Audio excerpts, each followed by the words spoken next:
আসসালামু আলাইকুম everyone, welcome to my channel. সবাই কেমন আছেন? আসলে কেমন আছেন প্রশ্নটা করতে একটু দ্বিধাবোধ হচ্ছে, কারণ বর্তমানে দেশের যে অবস্থা, ভালো থাকতে চাইলেও ভালো থাকা যাচ্ছে না। অ্যাজ এ স্টুডেন্ট হিসাবে আমিও চাই সব কিছু যেন সুন্দরভাবে সমাধান হয়ে যায়, এবং যারা এই যুদ্ধটা করতেছে আল্লাহ যেন সবাইকে ভালো রাখে, সুস্থ রাখে। আর যারা অলরেডি শহীদ হয়ে গেছে আল্লাহ যেন ওনাদেরকে জান্নাত নসিব করে, আমিন। আজকে আমি আপনাদের সাথে 12 তারিখের একটা ভিডিও শেয়ার করব। আর তখন কিন্তু অবস্থা এত বেশিও খারাপ ছিল না, ইদানিং অনেক বেশি খারাপ হচ্ছে। আর সেদিন ছিল শুক্রবার, তো আমি সকালে ঘুম থেকে উঠে একটু ফ্রেশ হয়ে নিলাম, তারপর এখানে বসে গেছি কেক খুঁজতে। তো কেন কেক খুঁজতেছি সেটা একটু পরে শেয়ার করব, আর কি ধরনের কেক নিলাম সেটাও এই ভিডিওতে শেয়ার করব। কেউ কোনো বাজে মন্তব্য করবেন না, কারণ ভিডিওগুলি কিছুদিন আগের ছিল, তাই ভাবলাম শেয়ার করি। তো এরপর রান্নাঘরে আসলাম আর দেখলাম আম্মু এখানে রোস্টের জন্য মুরগির মাংসগুলি ভাজি করতেছিল। তো ওখানে কিছু ভাজি করতেছিল আর বাকিগুলি এই পাতিলেই ছিল। আর এখানে সবগুলো ভাজি করা শেষ হয়ে গেছে।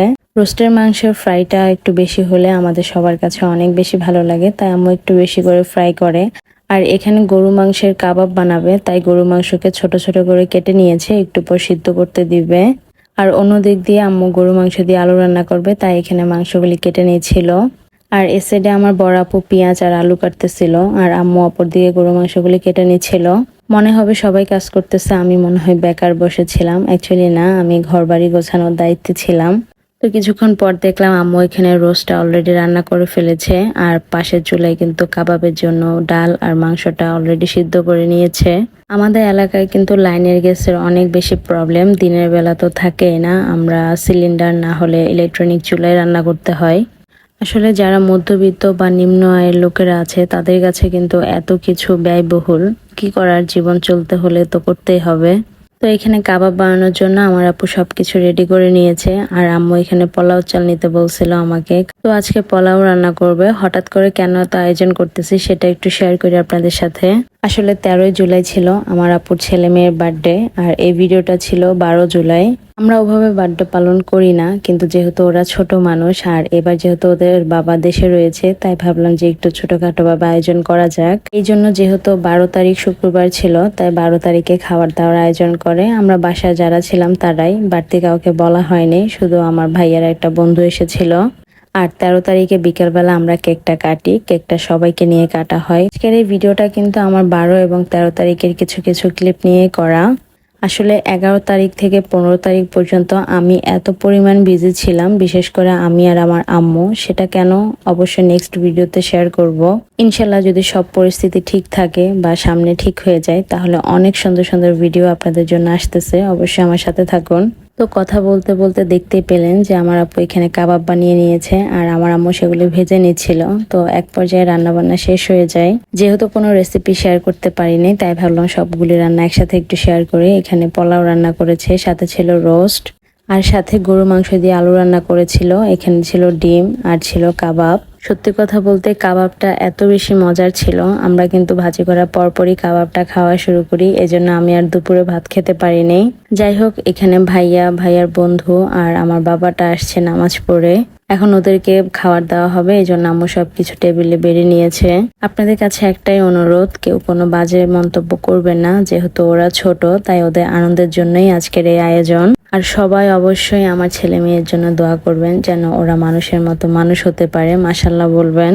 তো এরপর আমি ফ্রেশ হয়ে নামাজ পড়ে একটু শুয়েছিলাম। তো কিছুক্ষণ পর মনে হলো যে কিছু খাওয়া দরকার, তো ফ্রিজে দেখলাম যে আইসক্রিম ছিল, তাই একটু আইসক্রিম বের করে খাচ্ছিলাম। তখন কিন্তু অলমোস্ট 4টার একটু বেশি বাজে, আর আইসক্রিম খাওয়ার পর কিন্তু আমরা সবাই বাহিরে যাই। কোথায় যাই সেটা নেক্সট ভিডিওতে শেয়ার করব। তো এখন শেয়ার করব 13 তারিখের সন্ধ্যা 7:30টার ভিডিও। আসলে এই ভিডিওটা শেয়ার করার একটু আগেও আমি বাহির থেকে আসছিলাম। বললাম না যে ইদানিং অনেক বেশি ব্যস্ত, কেন সেটা শেয়ার করব ইনশাল্লাহ নেক্সট ভিডিওতে। তো আমি বাইরে থেকে আসার পর একটু রুমটা ডেকোরেশন করলাম। রুম ডেকোরেশন করার পর ভাবলাম একটু রেস্ট নিব। হঠাৎ করে কল আসছে যে কেক চলে আসছে, তারপর আমি চলে গেলাম কেক আনতে। বিশ্বাস করবেন না, তখন এত বেশি টায়ার্ড লাগতেছিল, কিন্তু কিছু করার নাই। তো এদিকে আমার বড় আপু আর আমার ছোট বোন মিলে কেকটা একটু দেখতেছিল। মাশাআল্লাহ, কেকগুলি এত বেশি সুন্দর হয়েছে আর এত বেশি মজার ছিল। আর এদিকে আমি বাবুদের কিছু ছবি ভিডিও করে দিচ্ছিলাম, যেহেতু এটা একটা স্মৃতি হয়ে থাকবে। আর এইসব হচ্ছে আমার ছেলে মেয়ের ফ্রেন্ড। আসলে ওদেরকে দেখে খুব বেশি হিংসা হচ্ছে যে ওদের সময়টা কত বেশি সুন্দর, ওদের নাই কোনো চিন্তা নাই কোনো ভাবনা, সারাদিন খেলতেছে পড়ালেখা করতেছে, দিন চলে যাচ্ছে। যাই হোক, অবশ্যই সবাই মাশাল্লাহ মাশাল্লাহ বলবেন। আসলে আমার দুলাভাই বার্থডে পালন করা বা আমরাও বার্থডে পালন করা পছন্দ করি না, যেহেতু ওরা ছোট মানুষ, ওদেরকে খুশি করার জন্য। তো এই জন্য কিন্তু আমরা গতকাল খাওয়া দাওয়ার আয়োজন করি। বাহিরে কেউ ছিল না, আমরা ফ্যামিলির মানুষরাই ছিলাম। আর আজকে কেকটা নিয়ে এসি যেন পিচ্চি বাচ্চা সবাই মিলে কাটতে পারি, সবাই মিলে খেতে পারি, একটু মজা করতে পারি, ওদের আনন্দ দিতে পারি। কেকগুলি কিন্তু আমার ছেলে মেয়ে নিজেরাই পছন্দ করেছে আর আমি খালি অর্ডার দিয়েছি।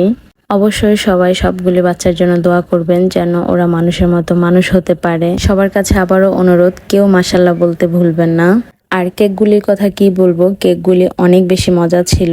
কেকগুলি যে পেজ থেকে নিয়েছি সেই আইডি আমি অবশ্যই আমার ডেসক্রিপশনে দিয়ে দিব। আর আপনারা যারা সাভারের মধ্যে থাকেন তারা এই পেজ থেকে অবশ্যই কেকটা নিতে পারেন। কেকগুলি দেখতে যেমন সুন্দর হয়েছে, খেতে তার চেয়েও বেশি মজা ছিল।